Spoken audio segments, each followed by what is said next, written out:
Hello friends, welcome back to the channel. Junior with Classic VW Bucks. Today here with my 77 donor bay window. This is a Type 4 engine.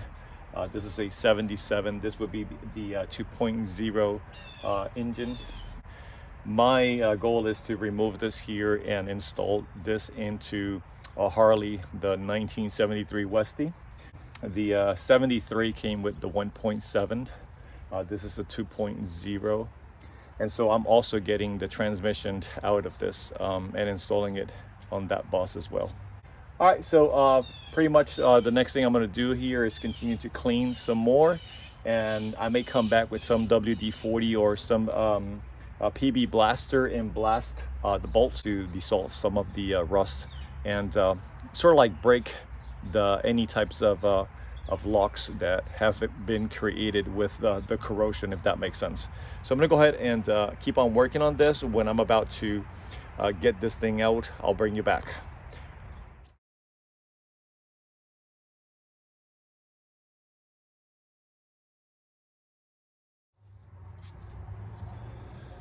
Okay, so this is a recommended good practice. Get yourself a couple of sit-up backs, and as you remove the screws, you can save them. I'm going to start by removing these two here. Go ahead and put some penetrating oil and come back here in a few minutes. So those tin bolts are pretty rusty. I did apply some WD-40 and PB blaster. They don't want to come out. So I'm going to try the heat technique by using a small torch. I'm going to be using this small torch with this little propane tank, and I'm going to try to be careful not to burn this thing here. So the little heat persuasion actually worked. Check it out.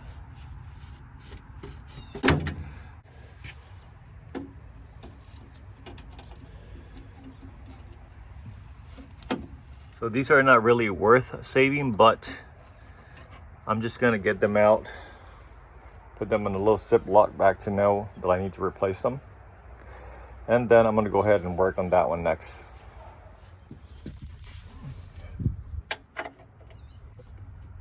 So that's coming out fairly easy.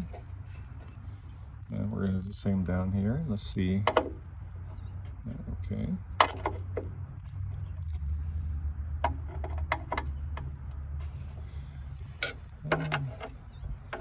Let's see that one. Okay.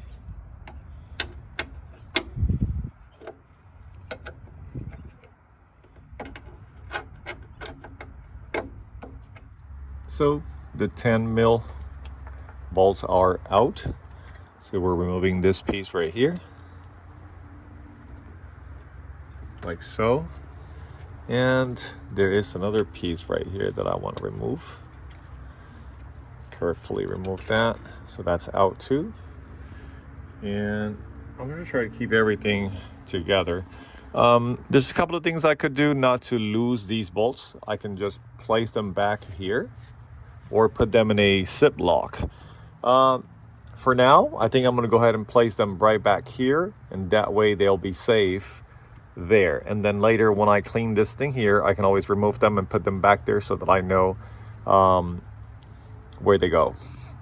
So those two have been removed. Next, I'm gonna go ahead and remove, there's a Phillips screw right there, and there's another Phillips screw right here, and there is another Phillips screw right there. I'm going to attempt to remove them first without having to apply heat.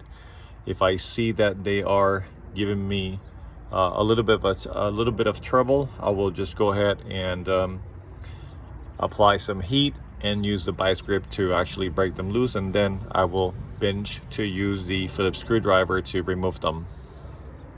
So I guess I'm gonna go ahead and remove that one right there. And even if you don't do these videos to share with the community, a good practice would be that if this is kind of like your first time, that you record yourself doing things like this, because that way when you put things back together, you can actually do it in a quicker fashion. Okay, so with the Phillips screws I lucked out. I have this little 1/4" ratchet. I got a socket, and I got a number 3 Phillips tip that actually adapts to that socket, and I was able to break them all loose really easy. I did not have to use or apply any heat. That came loose. Although I must say that at some point I actually sprayed some PB Blaster into these, and I have left them sit for over a day. So that might have been one of the reasons why. So I'm gonna go ahead and take those out, and I'll bring you back when I have actually removed all of them. Okay, with all of these screws removed, I think that this tin is ready to come out. Okay, and out she is. And I think that I can actually clean this pretty decent and paint it back, and I can still reuse this one right here. So that's out.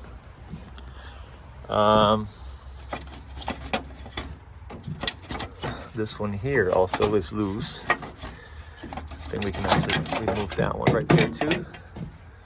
I think that I can also clean this pretty neat and reuse it. So that's out like that, and just like so. And I believe to get this one out, I will have to remove this color clip right here from the oil filler, and I think that might be just loose. So I'll have to get a pair of vice grips and actually clamp here, pull this up, remove this here. But for the meantime, I will just reposition or put this back here just to avoid any critters from going into the engine.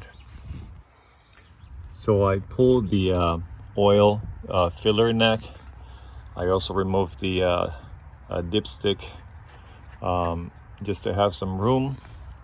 And there is this one little guy right here that we have to remove, which I think it's holding what appears to be some kind of a heat shield. Like this here looks like a heat shield to avoid any heat from the exhaust coming into the engine. And I believe that one is going to have to be replaced, but that's all right. So we got this one out here. This little guy right there. And this should be loose now.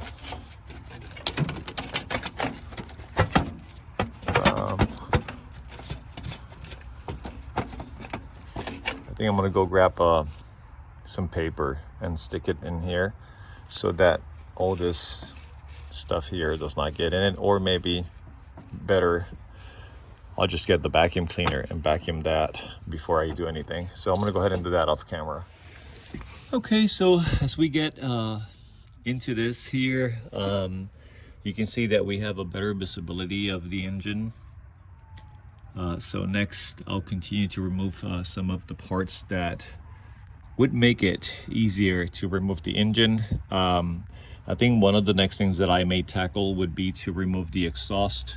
That exhaust is corroded, so it is all rusty and bad.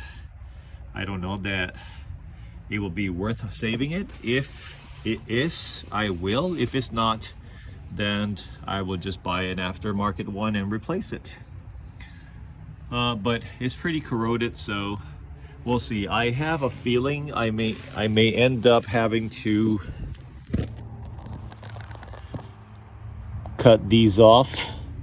We'll see pretty soon. So I think the way I'm going to tackle this ones here is I'm going to wire brush them and apply some PB Blaster.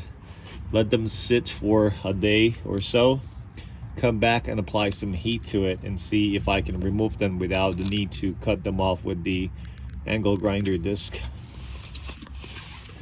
Anyway, it's getting dark, and as you can see, I mean, through the camera it's fine, but if you look without the camera, it's pretty dark in there. So another thing that I will do pretty soon is remove this heat blower and this filter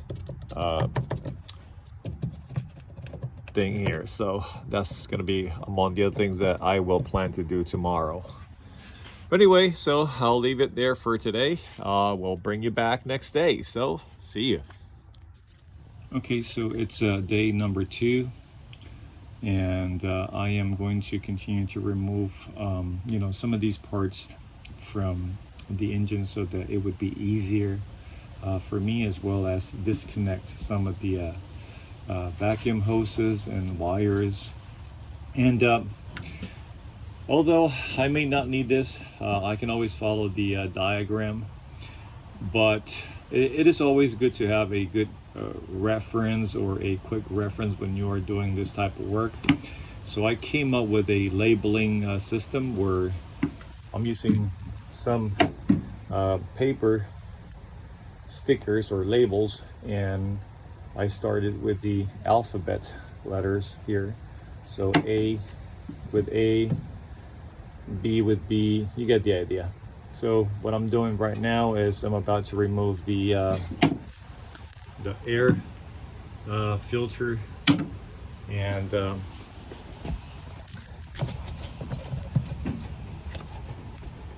let's get it out of there so that I can see what I have around, so that I can access the back bolts from the transmission that are in this area right here. So let's take advantage of the daylight. It's a beautiful day today, so let's go ahead and continue to work. I'll bring you back when I have removed this here and give you details on how I did it, because right now I'm holding my camera with one hand and I won't be able to record and do the job with just one hand each. So I released the clip, but if you can see, it does nothing, it does not move.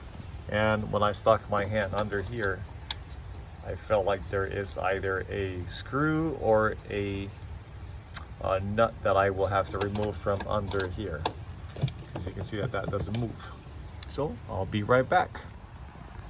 So I looked under here with the flashlight, and it is not a bolt or a nut. It is a rubber pin that helps align the filter housing here. What holds it is this clip right here. So I think this is so old that I'm just gonna wait till I can apply some WD-40 in there to help it lubricate a little bit before I try to remove that. And so what I'm gonna do is move here and remove this heat blower. There's a couple of bolts attached to it. I think they may be number 10. So I'm gonna go ahead and proceed to do that and disconnect some of the wires that are connected to it. So I'm gonna go ahead and do that now. So a relay, and it was just fastened to that nut right there, and I don't think that I do not think that I have to label that.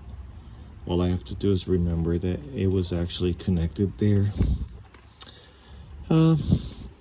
So I'm removing that, and this cable here is attached to this support. I think that I'm not going to remove it because I'm actually removing the nuts from this support, and when I do that, all this piece here is going to fall. It's going to drop down this way here, and so I will be able to remove it and get it out of the way to work around these hoses and get a ratchet to the bolts or nuts that are holding the engine to the transmission. So that's what we're gonna do. I already broke them loose a little bit here on the bottom where you can see my hand. They are a number 10 millimeter wrench, and you can get those out with that. Okay, so heat blower is out of the way. There is only two 10 millimeter bolts fastening it to the top right here. And as you can see now, we have more room to work around it. There it is. This one is missing a hose, so I guess when I am ready to put everything back together, I will purchase another one. So I'm going to set this aside. These are the 2 bolts that are going to go with this here. So I'm going to go ahead and keep these things together as a whole. So this is the wiring that connects to this fuel injector thing here. I honestly don't even remember what is the name for that, but it's really hard to get out. I cannot even figure out how to get it out. So I'm using this little precision flat screwdriver and sticking it through the side here, trying to pull this thing out without trying not to damage it. And so I labeled it B and B here, this here C and C. So that's kind of like my labeling method to make it easy to reconnect everything back together when I put it back on the 73. So finally I got it out. So the way that I got it out, I stuck that little flat screwdriver to the side right there. And with a lot of patience and very careful, I pulled it out. Now to this one right here.